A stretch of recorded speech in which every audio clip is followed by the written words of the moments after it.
Rain had an excellent CT side on Ancient against Copenhagen Flames that helped Faze reach the legend stage. Today's Clutched Up, I want to break down some of his habits in that game and take a peek at what we could all learn from one of Faze's longest standing players.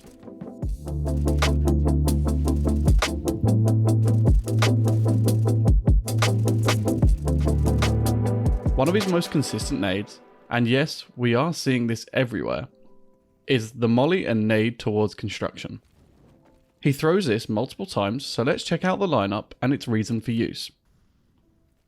So to throw this, you're going to run along this wall out towards B and jump throw when meeting this mark. This will land towards cave entrance from construction, and this is often followed up by a nade that is a walk throw over cubby that leans towards the doors. This is just for some chip damage to hassle anyone that is forced off from the Molotov. Sometimes he throws this nade like this as well, which is when he expects more pressure and less respect towards his Molotov.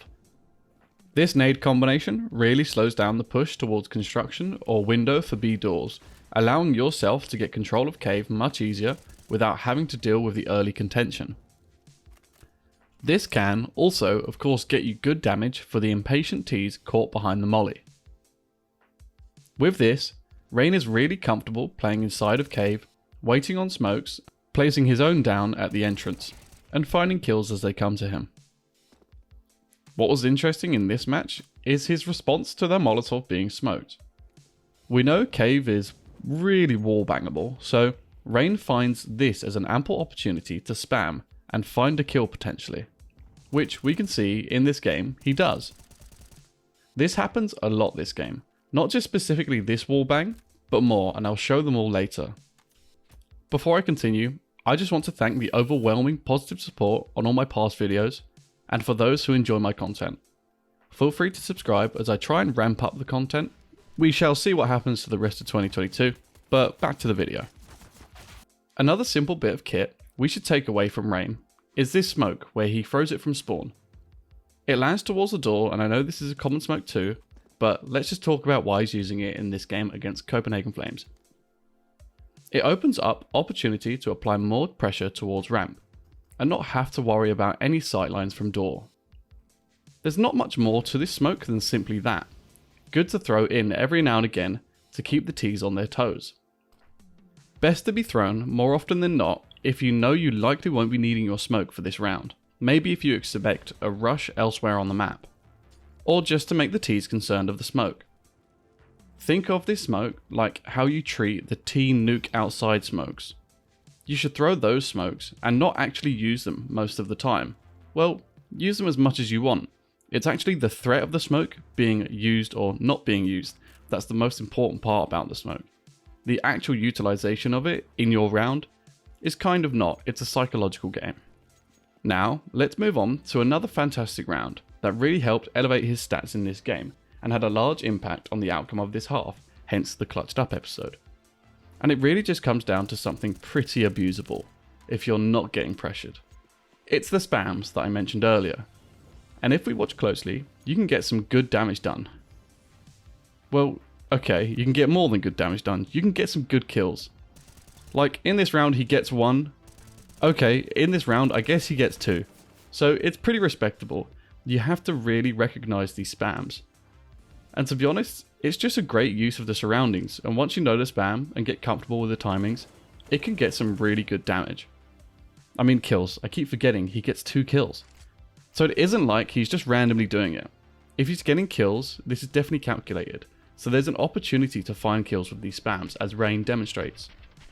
I recommend you pay good attention to these lineups, and maybe try them for yourself with his utility. The more often you do it, the more you can check your timing with it and when it was successful.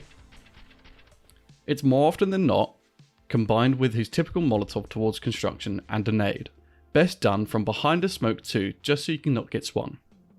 Rain was also trusted to play the site on his own a few times this game, and when he did, he had a much more laxed approach to playing the site when this happened. What he would do is molly off ramp and nading that instead, as it's the fastest route to the site, so to buy himself some time and let him feel safer, his efforts went to slowing down that area. He would then hold cave at a much more passive angle and when the mollies and smokes fade toward ramp, he would tuck into cubby, an annoying angle to deal with if you have no utility against him, and the CTs manage to come in to support him every time. If you play in this corner, the Ts are going to have to take the site and then face away to the typical contention for the CTs. And if you're trying to take space, this isn't exactly ideal. So if you want to be a bit annoying and you trust that you're not going to get mollied out, I really recommend playing in this cubby like Rain did to try and abuse the Ts as they take the site. Moving on quickly now, we also get the most passive of Rain in this game, here where he plays alley. Rarely did he start here, in fact only in round 15 did he choose to play in this area for a majority of the round, and you can almost substitute this with the previous behaviour. Playing here really just lets the Ts come into sight, and you should really do this when you're confident in the retake and scared about the rush. Naturally, the Ts will be using up their utility, meaning you should have a surplus of your own utility to answer with the retake. In these scenarios here, playing off of the T's utility and the necessary action of them taking space, this literally just allowed Rain to feed on them in this game. So it's a pretty easy one if you can recognize how to play off of the utility of the T's. Just make sure you don't overpeak and get a bit impatient.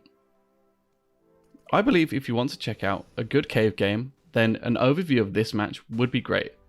Rain shows great familiarity over on the B site, and had a pretty faultless CT side if you ask me against Copenhagen Flames.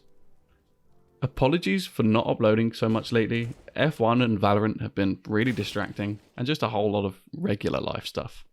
But I'll catch you in the next one.